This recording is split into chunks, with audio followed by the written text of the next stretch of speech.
stuck in the middle. Stuck in the middle.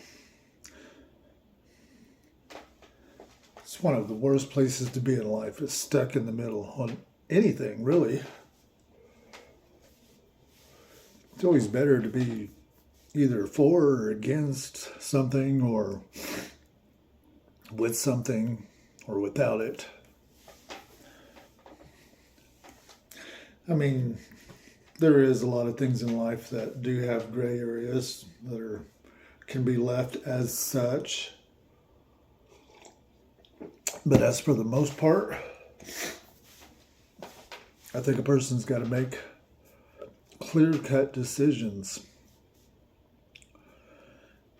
And then the next part is, just because we make clear-cut decisions doesn't mean we're going to get to where we want to be or get to where we need to be, especially where we don't know exactly where that is.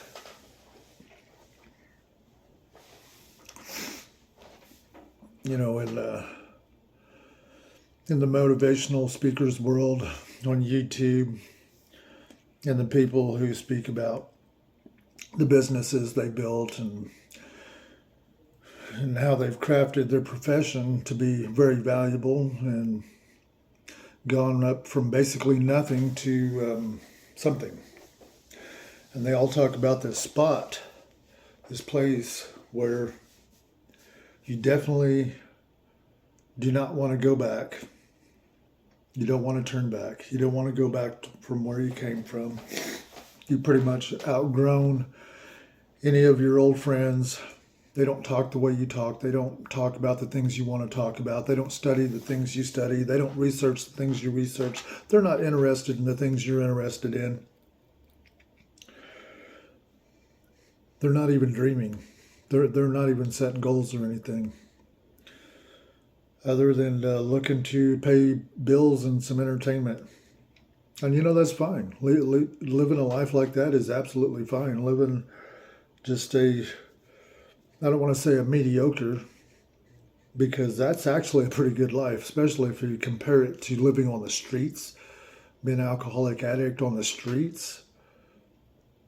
That is living like a king, if you can come up off the streets.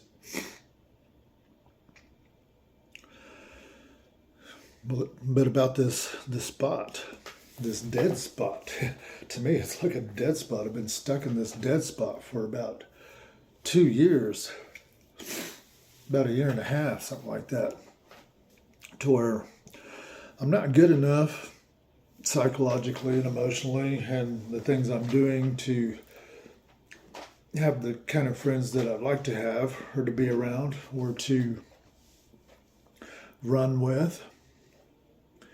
And I definitely ain't going back. I am definitely not stepping back.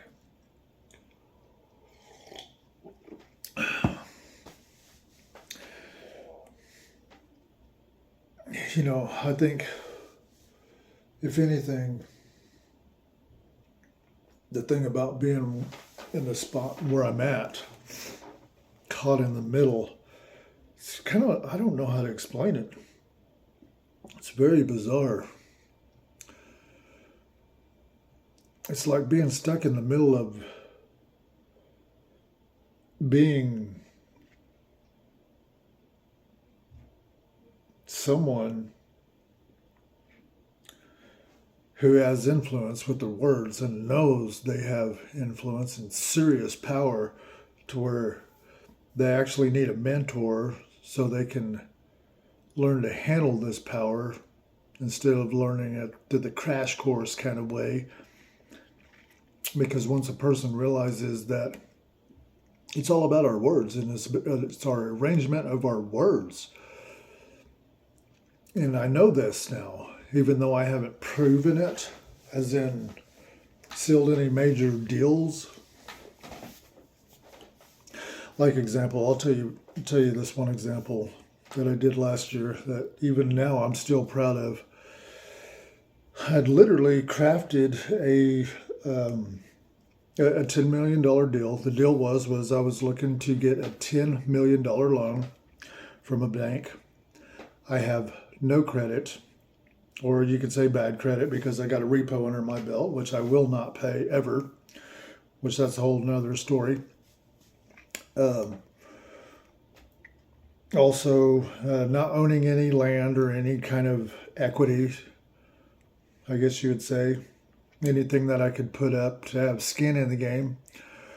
I basically went to a bank, made a pitch, or connected with the bank and made a pitch to their president, their vice president, and then he sent me up to the president, and I made a pitch to him. And what I did is I articulated here in northwestern Arkansas, it's in a growing splurt again. It's booming. I mean, it's growing big, and it's growing fast. And I told him about all this and what it was and how it was, and I told him about this piece of land, how much that piece of land would cost, and how I wanted to put 50 townhouses on it, and I broke it down for him of all the things it would cost for the architects, a couple of different architects, everybody involved, all the contractors, the generals, the subcontractors, everything. Broke it all down, and it all added up to that, and gave myself a little bit of wiggle room to have a little bit of burn cash, because it would take maybe a year to fill those houses up and have them rented and have that money coming back in. And I presented that to him, and he liked it. He liked it quite well, but he shot it down. he shot it down, and he was almost mad once he got to the end of it and realized that I have absolutely no skin in the game. He said he would have done it if I would have had maybe 800,000 or even 900,000 or a million, preferably, to put in with it. He would have did it easily.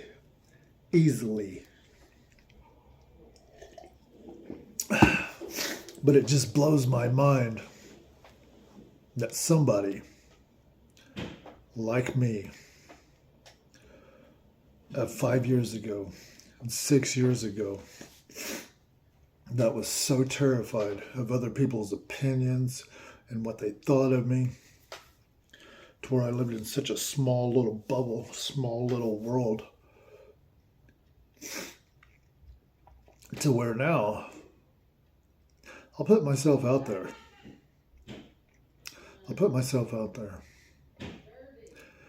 And these dreams, it's okay to get in the game and swing the bat. So what if you strike out? It's the experience. And you know what? My message is to anybody out there: if you're stuck in the middle, and if you got the balls to even try to attempt to acquire the money that you want to do your projects with, and it's big money, then stay in the game. And of course, my words, they don't mean much right now. They mean as much as the little wins and the milestones I've got along the way.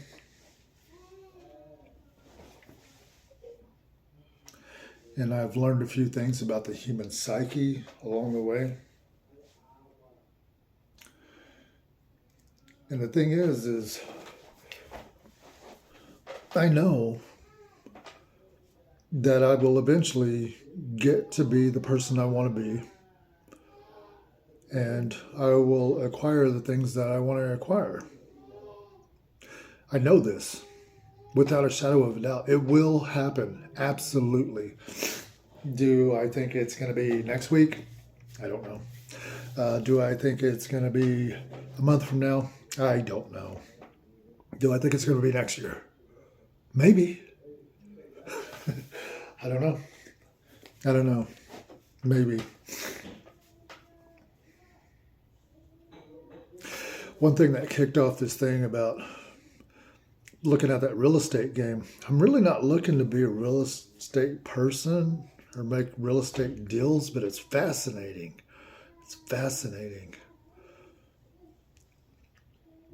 The first thing that opened my mind up to things like that, I think, was a book written by Grant Cardone, Sell or Be Sold.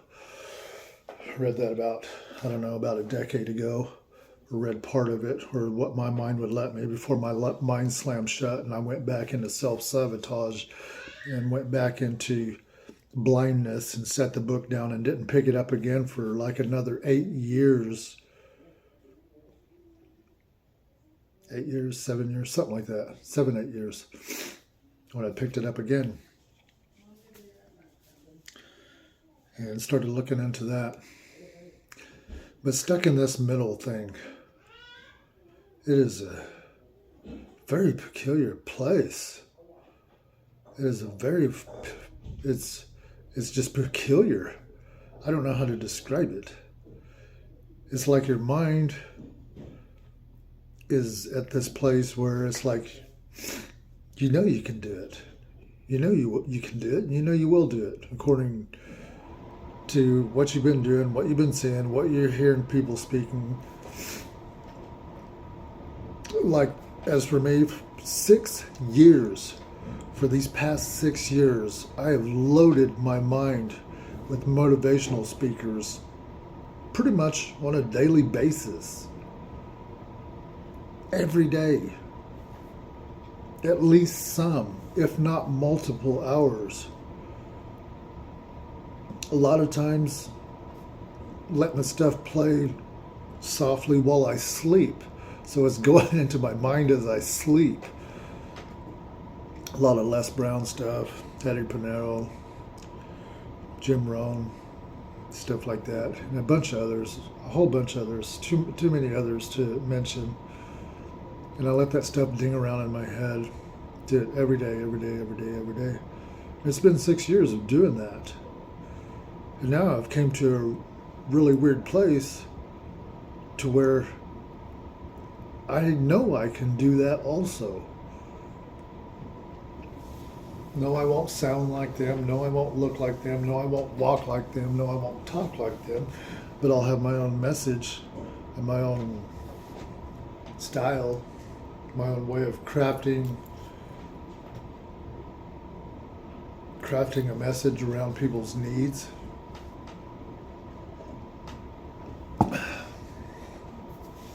But this place stuck in the middle, it's so weird. It's like something deep down inside me says, you're close. You're real close. But everything around me and on the inside, something inside me tells me, dude, you're real close. You're like this close. You're this close to tying together some serious, massive deals just by the simple words of your mouth, not even written on paper. And then yet, on all my outside circumstances, it says, no, dude, you're freaking broke. You can't even hardly pay your rent. You got stupid debt with stupid high interest kicking your ass. You're working a part-time job as an adventurer just to pay bills. You've got some published material. Some of the first writings, a complete flop, failure, so to speak. But it wasn't a failure. Like my first written published material, it helped me discover me, to see how my mind worked. Here's something humbling for you. Check this out. I remember somebody was talking with me or communicating with me. I can't remember. At that time, I was still drinking. It was either over Messenger or something, but it was about my book. They thought I was like a little kid that wrote that book. They were all impressed. They thought I was a boy. How freaking humiliating is that? What a trip, right? To come to the self-realization that it's like you got all this childish mentality. It's sickening. But you know what? It's a must. It's a must. You know, I've gone my whole life You know, when I was a kid in school, that put me in these what they call remedial classes, or what the rest of the kids would call the retard classes or whatever. And I hated that. I hated that. I hated that. But anyways, without going too far off the track, it's like my first early years in school, I was a straight A student. I was one of the top kids. I mean, bam, just at 1,000 miles an hour. Me and these couple other kids, there's a couple of rich kids, and me, and I think two other dudes. We were like the top students in this little bitty hick towns. I mean, straight A's, just flawless. It's like if I did make something that wasn't 100% on a paper, it's because I was going so fast that I accidentally spelt something wrong or did something wrong, and that was it. I mean, but then life happened, and my brain went, and I couldn't focus anymore. And as I was starting to leave early elementary, my brain couldn't function anymore. I was knocked down. My ass was kicked, traumatized. Anyways, being stuck in the middle, and it's a peculiar place. It's so peculiar because it's like being stuck here in the middle. It's like you're just so ready to tie a great deal together. You're so ready to have a good win, a good one where you're like, yeah, son of a bitch, where you're affecting thousands of people, where thousands of people's paychecks are affected because of your play. Because thousands and thousands of people's paychecks went poof, and they just bloomed, and they just were, yeah, that kind of play. Anyways, stuck in the middle. CTA for today is, are you stuck in the middle? If you are stuck in the middle, then that means you're trying for your dreams, and you're dreaming big, and you're dreaming unrealistically. That means you're probably dreaming realistically and unrealistically. I think it's a set. It needs to be a set. You need to be doing both of them. What was that one famous quote that one dude said? The tragedy is not setting a goal too high and missing it. The tragedy is setting a goal too low and too easy to hit and hitting it.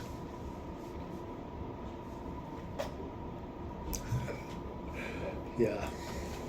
Anyways, call to action. Have I ever experienced being in the middle? Or am I in the middle right now? Or have I even heard of such a thing? Or have I fully committed to the life that I'm living and doing? Or am I looking to win big, really big? That's the CTA for today. Ask yourself, am I looking to win big or looking to win really big? Have a good one. See you in Funny Papers.